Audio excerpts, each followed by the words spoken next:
few months ago, I reviewed Aiarty Video Enhancer for the first time. Since then, they have released a major update with several new features, including HDR conversion, enhancement strength controls, color restoration tools, and a new processing mode designed for computers with less VRAM. I wanted to find out if these updates actually made a difference in the real world.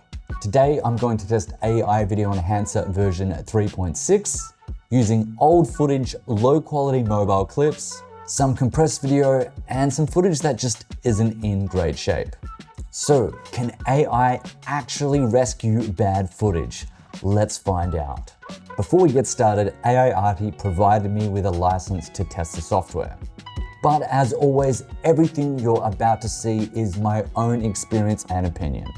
So if you're unfamiliar with Aiarty, it is a desktop-based AI-powered application designed to upscale, deblur, denoise, and restore old footage. Unlike cloud-based services, the actual processing happens locally on your computer, which can be useful if you're working with large files or client-based footage. Now let's jump into what's new. The biggest additions are HDR strength adjustment, AI enhanced strength controls, color restoration controls, and SDR to HDR 10-bit conversion, and then a step mode for lower VRAM usage.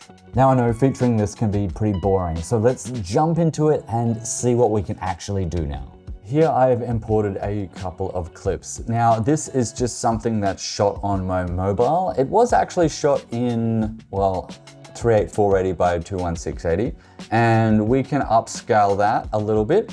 What you'll notice most here is the extra detail it's bringing across. So before, you can see here, it's kind of blurry, especially you notice within the grains of the rocks. So what you do is just select which part of the clip you want, or you can actually do the whole clip if you like. And this is just showing you a before and after, and you can see it really brings out the extra tools here. Now, as I said, there is some HDR. This is a new tool here, which is experimental. Now it does have different AI models. There are 3 that are available, and you can select between neutral, bright, or graded footage, depending on what you have. Now, you may not always need to use this tool, but for the sake of making this video, let's check out some of these things. So obviously that here, it's a bit too bright. Let's go to neutral. Now, neutral is a bit better for this, and you can really see the difference from the original here on the left, which looks almost a bit faded, and we're really pulling in some extra information here. You can also, once again, go in and adjust the color or the contrast and those sorts of things. I actually thought before doing that, it's doing quite a good job already, but as I said, you can go in and adjust it here so you don't have to adjust it in your editing program. You can take down the highlights, introduce more shadows, and so on. And here you can see it is a much clearer image. Now let's jump into something extremely low quality. Here we have a bit of footage. I actually filmed this footage more than 14 years ago, and it's only 480 by 360, so it's pretty low quality.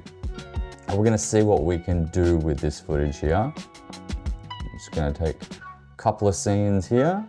Now it does take a couple of seconds to generate the preview, depending on how fast your computer is. All right, so I'm gonna take off the HDR, and here you can instantly see that is doing a much better job. So I am upscaling that from 480 by 360 to 2K. Now, you can really see before how much pixelation you have here. Obviously, there's only a certain level that you can actually bring this to, but that is a much more usable feature. Now you can change it to on hardware, depending on what your computer is. You can use CPU and GPU usage, and then there is different types of models. I'm going to use the more detail because for this low resolution image, we really need to bring out that extra detail here. And all you do is simply press add task, and then that will show you here what it used to be and then what it's going to output as. You can always add extra frame interpolation if you want to turn it from 25 FPS into a higher frame rate if you like, and then you can slow it down in your post-production program. Once you've selected the area, or you can do the whole clip, once you're out of the task, you then just press export and that will go on its way. And as you can see here, there's a little bar telling you how fast it's going and what percentage of the video it's done. The next feature I wanted to test was HDR conversion. This allows standard SDR footage to be converted into 10-bit HDR footage.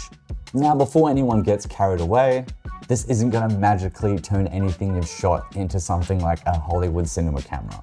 But what it can do is improve color depth, smooth gradients, and provide more information in the highlights and the shadows. So let's compare. Here's the original SDR footage, and here is the HDR footage. Pay particular attention to the highlights or the subtle color transitions in the depths and the lower fields. The difference isn't always dramatic, but it can make a difference where it matters. For creators sitting on years of old travel footage, family videos, or YouTube archives, this can make a real difference. Another feature they've added is the Colour Restoration tool. Again, what I like here is that they've given users more control over the image. Rather than forcing the software to have complete control over it, you can adjust this a bit more manually to get the right look you're after. So here's the original, and here is the enhanced version. As you can see, there's a little subtle difference, but it can improve the quality. Now let's talk about step mode. It might not sound like the most exciting feature, but it can be useful depending on what type of computer you have. AI enhancement can be demanding on graphics cards, particularly when you're working with large resolution or longer clips. Step mode processes the footage differently and puts less demand on the VRAM of the computer. But the trade-off is that the processing takes longer. If you've got a powerful desktop computer, you may never use this.